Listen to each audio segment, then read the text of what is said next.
Hello, beautiful people, lovers of good things, lovers of goodwill all over the world. I bring greetings from a grateful heart. Good morning, good afternoon, and good evening, depend where you are watching me from. I still remain AGATHA Progress, sharing this wonderful update with you. Remember, I told you that anything that happened, I must definitely bring it here. I will say it the way it is.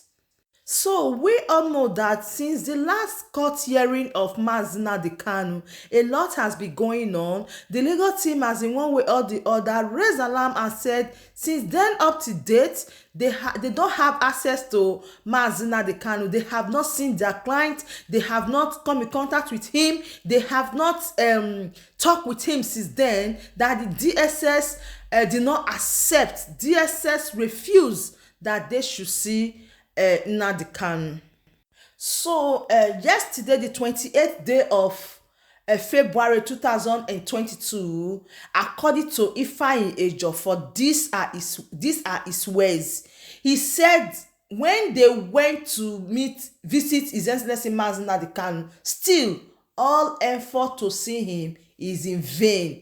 They never have access to him. They did not see him. They did not allow them. And let me read it for you, word to word of what he said, before I will conclude what I'm about to say. Because if Nnamdi Kanu, one man alone in DSS custody, do you know that he protested?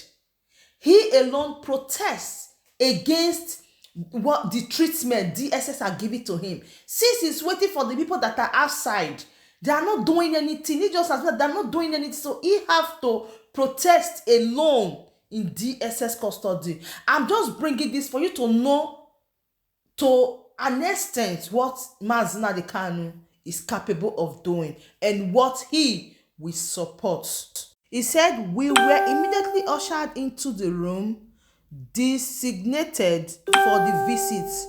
All the protocols were duly observed as we willingly submitted ourselves to same in line with the DSS speculated retained guidelines.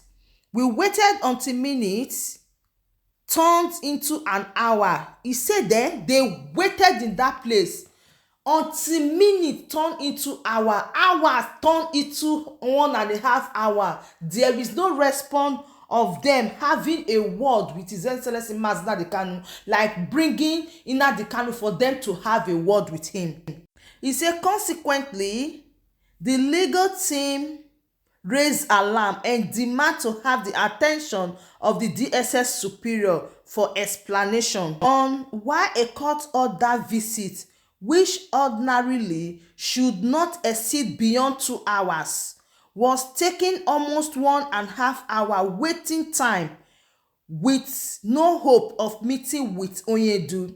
Following the protest by the legal team, we were consequently brought in to meet with some superior officers at a meeting where all superior personnel connected with the matter were invited. Far-reaching contacts were made to establish the fact that our client, this is the place I really want us to pick.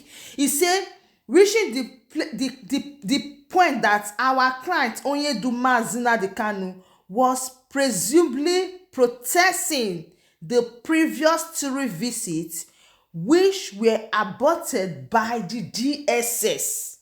This is one man standing. This is Nnamdi Kanu protesting in DSS custody. That why is it that the DSS, they are not giving his lawyer access to see him? In fact, when I come across this place, I felt so bad. I felt so down, like, oh my goodness, this man right in DSS custody, even with their face, still protest, still hold on to what he believes. Said all efforts made to move the visit to his very location of detention were not granted by the DSS, as they insisted that our request run contrary to their procedure and guideline. And he went for that to say that effort is presently being intensified to pacify Onyedu to have one-on-one discussion with his legal team to enable us brief him on legal step we may be compelled to take and measures to be adopted to ensure him that there are legal consequences for flagging violations of court order by the DSS. We are quite hopeful that this needless impose will be resolved between now and tomorrow morning to enable the legal team led by Chief Sam Michael to conduct the visit tomorrow that has so far been assured us. Lastly, he said, we can authoritatively confirm to you all at this step that Onyeduma Nnamdi Kanu is very much alive and still being detained in the facility of the State Security Service, that's the DSS, National Headquarters, Abuja. He said, we shall continue to keep you updated on matters connected with his visit to our client, Onyeduma Nnamdi Kanu, and any other complaint attendants concerning it. Then he made the world to understand that Nnamdi Kanu is much alive, is fine.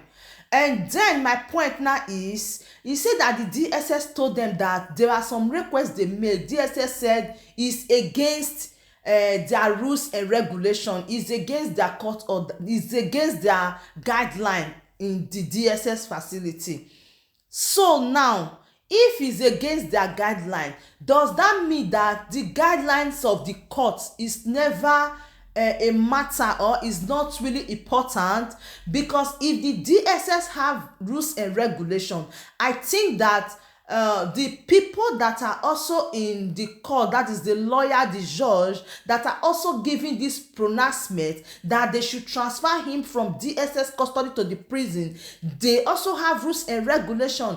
If the lawyers going to visit Nnamdi Kanu obey the DSS court, obey the DSS rules and regulation, so why would the DSS not obey court rules and regulation? So this is a little bit confusing, but the main important aspect I want to pick is that Nnamdi Kanu, one man standing protesting in DSS custody. This is something that everybody should feast their eyes on.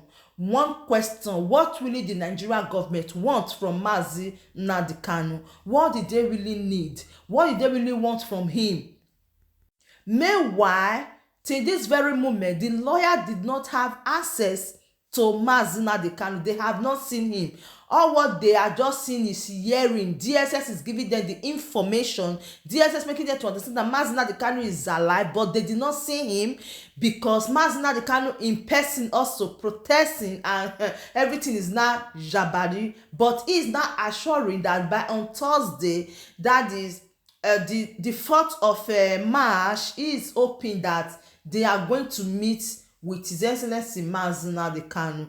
So that is something that everybody is looking forward to see him. Everybody is looking forward to hear a positive response from the legal team. And whatever you hear in this particular video I bring to you is from Ifeanyi Ejiofor. It's never a word of my own. These are his word to word. So that is what I have brought to you. But the fact still remains that Nnamdi Kanu is still alive according to what he said, but still they don't have access to him yet. So my wonderful family, remember I said I will bring you the update as soon as it dashed down. So I brought you this and wait for many more. So please do well to subscribe to this channel. I still remain AGATHA Progress, bringing it to you. Like this video and share to your friends and family so that they know the latest that happened all over the globe. See you when I see you. For me to you from here, I said bye.